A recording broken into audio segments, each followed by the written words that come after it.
There will be 4 quarterbacks starting this weekend inside of the NFL playoffs that have zero experience and no playoff resume. There will be a few that actually have been to the top of the mountain and won a Lombardi trophy. Welcome back to Mike Drop Sports, everybody. I'm Jason. Let's talk about all the quarterbacks, all 14 of them.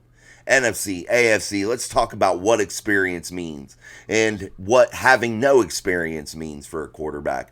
Let's start out with some of these quarterbacks that have not even been in a playoff game at all. You have Mason Rudolph starting for your Pittsburgh Steelers, 0-0, seeing his first playoff action. He has been on a team that went to Kansas City, lost in the playoffs, so he has some sense of it, but he has not started. He is 0-0 as a starter. You have guys like Tua Tagovailoa coming from a program like Alabama. They've been to big games, but is that as big as the NFL playoffs?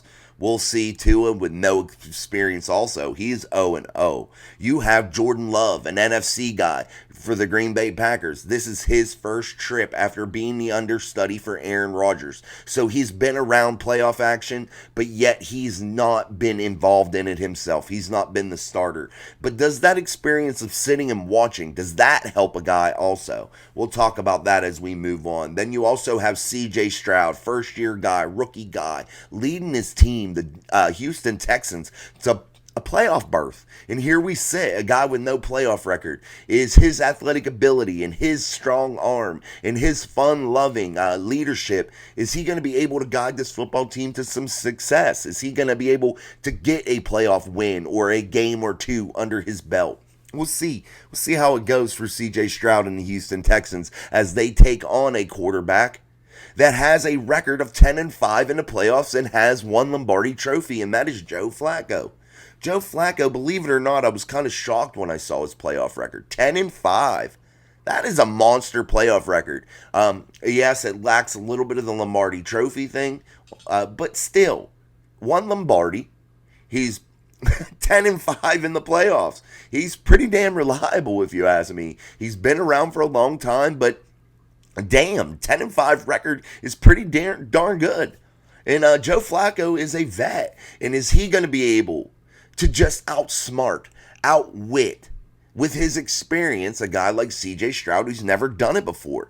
Does Joe Flacco know exactly what's going to go down in the playoffs? Is he going to be able to anticipate what's really ahead of him this week as we move forward? Now that we've already got over hump day, we're at Thursday, everything's starting to ramp up. The excitement for the games is starting to get crazy. Does that overtake a guy like C.J. Stroud?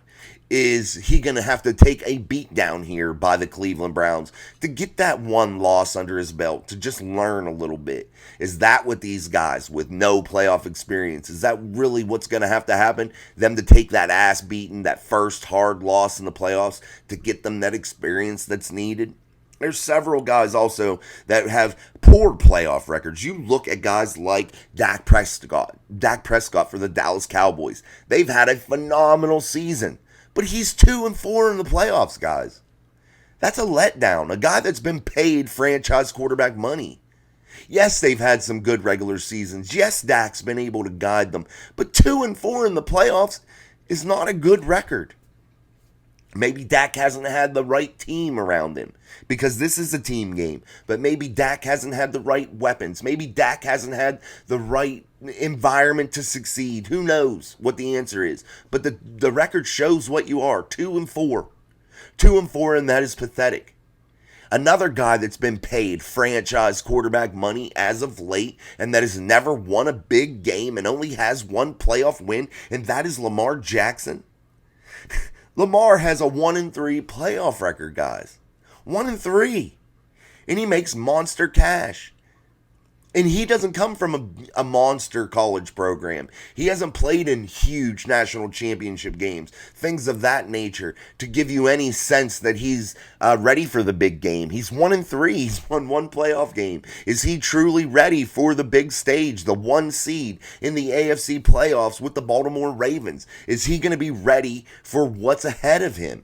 Is he going to have to play a Buffalo Bills team that has won many games in a row here, or a Pittsburgh Steelers team that has reeled off 3 straight. And if they go to Buffalo and win, and then they have to go to Baltimore, a team that they've already beat twice this season, a team in the Pittsburgh Steelers that knows how to play in the playoffs. It's just amazing to me that these quarterbacks are rewarded before there's any success. Lamar Jackson paid monster money with limited success.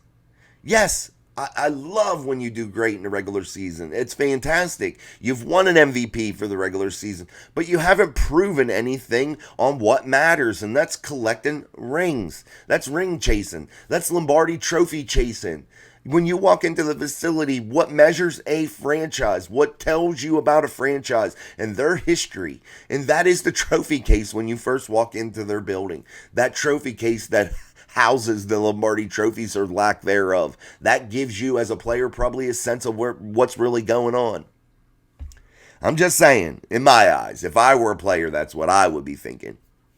You got guys like Patrick Mahomes in a short career. Patrick Mahomes is already 11-3 with 2 Super Bowl titles, guys. A guy like him that has been battle tested and has played in Super Bowls, won Super Bowls, lost Super Bowls, played against all-time greats in Super Bowls and Tom Brady. He has done it all in terms of playoff success. Does he have enough firepower on offense to defeat a guy like Tua Tagovailoa that has played in big games in Alabama? Are they as big as what he's going to see in the AFC playoffs? I don't know. That's something for the players to answer. But Tua, with 0-0 record inside of the playoffs, is he going to be able to go in and beat a guy with the experience level of Patrick Mahomes? I find it to be no. I don't think that he can get in there and get that W. I think that Tua Tagovailoa is going to lose this game because of the way that the Miami Dolphins have played as of late, catching major beatdowns by the Baltimore Ravens, things of that nature, losing a close, hard-fought game to lose the division title in the last week of the regular season to allow the Buffalo Bills to be the 2 seed. I just don't think Tua's going to grab that playoff win. I think he'll move to 0-1 inside the playoffs. Let's talk about Josh Allen and Mason Rudolph. Josh Allen, he has a pretty good amount so far of playoff experience. 8 games total inside of the AFC playoffs, and he is 4-4, and he's been close. But yet he's fallen oh so short. Josh Allen has a huge amount of talent, but he is going off against a guy, Mason Rudolph, who has performed really well in the last 3 weeks of the season. Is Mason Rudolph going to be able to reel off 7 straight from the start of the Bengals game, his first W? Is he going to be able to win 7 straight games to get the Pittsburgh Steelers to their 7th Lombardi trophy? Could that happen? That would be a magical story. 7 games for the 7th trophy. Is he going to be able to find some dumb luck against a guy like Josh Allen who has playoff experience and is playing at home in what possibly might be some adverse weather conditions? There's a lot of variables at play here, guys. And these quarterbacks that are just getting their first start, I think have to be super aggressive. I think you want to start your playoff career out in an aggressive way and not holding things back. Don't leave regret out there. Don't leave the what ifs and things of that nature out there. Don't do that if you're a quarterback. There's other guys like Brock Purdy, who has a great team around him, who's 2-1, only been in the NFL a couple of years. Those types of guys, that could really still do some damage, that have proven they can win inside the playoffs, who have proven things in the regular season, who have kind of done it all in the short amount of time to where maybe they're ready for that next step. So there's guys like that. I'm looking at this list, guys, and there's only 3 guys on this whole list out of 14 that have won Super Bowls. Patrick Mahomes with 2, Joe Flacco with 1, Matthew Stafford with 1. The only guy that has any other Super Bowl, 2 of them that have Super Bowl experience are Jared Goff and Jalen Hurts. They have each won a Super Bowl, or lost a Super Bowl, sorry. Not one. You would have liked that to have been one. You would have liked that if you were the fans of the Rams at that time or fans of the Philadelphia Eagles at that time. But I look to see a couple first time winners, guys, this weekend. I hope one of them is my Steelers. I hope it's Mason Rudolph, but I did pick the Buffalo Bills to win that game 31-21 to cover the 10-point spread. Vegas may know something we don't know, so we'll see how that goes. I hope that's not true. I think Jordan Love will get his first playoff win. I do think that Stroud will take his first playoff loss. I think Tua will take his first playoff loss. So I think out of the four quarterbacks that are starting for the first time inside of the playoffs, I think two will win, two will go home. I think it'll be a 50% swing here on which one of them actually has some success. And I'm not guaranteeing you anything. Like I said, I did pick Rudolph to lose against Josh Allen, but two of them are going to win for sure. I know that. It's going to be half and half. That's the way it goes. We'll see. Maybe Stroud gets that W. I know Jordan Love. I really am confident in that one. I really think the Green Bay Packers are going to go down and beat the Dallas Cowboys. I really do think that. Yeah, I just don't think Tua's going to have enough against Patrick Mahomes. But let's finish this topic up with what experience really means. Does it really give you that much of a leg up? Or does it hinder you in a little bit? I think it might hinder you a little bit because as you move on through your playoff career, and some of these guys that have fallen into losing records inside of the playoffs, I feel like the weight may get to be heavier and heavier on your shoulders. I think the pressure of winning becomes greater and greater as you move through your playoff career.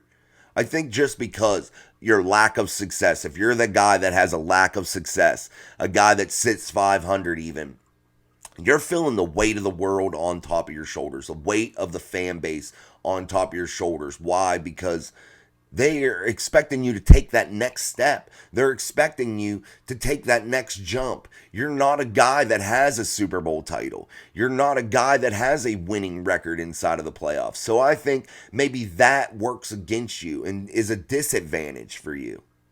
And then the guys that have actually won a Super Bowl, I feel like that gives them a different ability. They've been to the biggest game on the planet. They've played in the world's biggest football game, and I think that gives you a sense of comfortability that you can't find anywhere else. And that plays a huge role. So these guys that have a couple Super Bowls, that have won a Super Bowl, a Flacco, a Stafford, a Mahomes, I think that they have a leg up just because they know exactly what it takes to win one. They know exactly what to do, and they are not going to let the moment become too big for them. They are going to know how to handle Super Bowl week. They're going to have to know how to handle AFC, NFC Championship week, and all the media and all the things that are going to be distractions for a quarterback. So some of these young guys, if they make it that deep into the playoffs, maybe that hurts them, that lack of experience. But you never know. Some of these guys catch fire and they have luck in their first time, and they come out with great records, and it just starts off an amazing playoff career for them and kickstarts something special. So you'll at least see one of these guys get to do that, a Stroud, a Tua, a Rudolph, guys like that, Jordan Love. One of those guys are going to make a little bit of a run. So you'll see one of those teams be successful. We'll just see which one it ends up being. Because it happens every year. You're going to have one new quarterback step onto the scene that's able to squeak through and guide their team to some success here late in the year and make some noise inside of the playoff bracket. All right, guys, that's really what I wanted to talk about today. I appreciate you all coming through. Again, 14 quarterbacks, 14 teams, 4 first-time starters, 3 Super Bowl winners. There is a wide variety inside of this playoff bracket in terms of starters at quarterback. Their experience level from 0 to a lot. So you have guys like Hurts and Goff that have played in Super Bowls. So this is going to be a fantastic playoffs on both sides, the NFC and the AFC. I like the AFC side of the bracket a little bit better because I think it's better competition. I think it's better games. But we'll see. I think it's going to be exciting on both sides and both conferences. And I think no matter which two teams make it, I think it's going to be an exciting Super Bowl because there's a storyline for every team inside of this bracket that could be, one of those magical ones, a great storyline. I think you could find some storylines about all of these teams that make them super special. So, Good luck to everybody, as you may be a fan of all these different quarterbacks or different teams. I hope my Steelers have success in Super Wildcard Weekend in Buffalo, New York, at Orchard Park. And we'll see how it goes at Highmark Stadium, and we'll see if Mason Rudolph can bring his playoff record to 1-0 against Josh Allen and put Josh Allen into a losing playoff record at 4-5. All right, guys, until next time, this is Mike Drop Sports, and I want you to like, share, all that stuff. And if you're not subscribed, subscribe. And I truly appreciate it. We've grown so much, and even the last couple of days, we've got many, many subscribers, many views, and it's been magical. And I thank you guys so, so much. So continue to watch, continue to share, continue to like. And like I said, this is Mike Drop Sports. I'm Jason, and until next time, peace.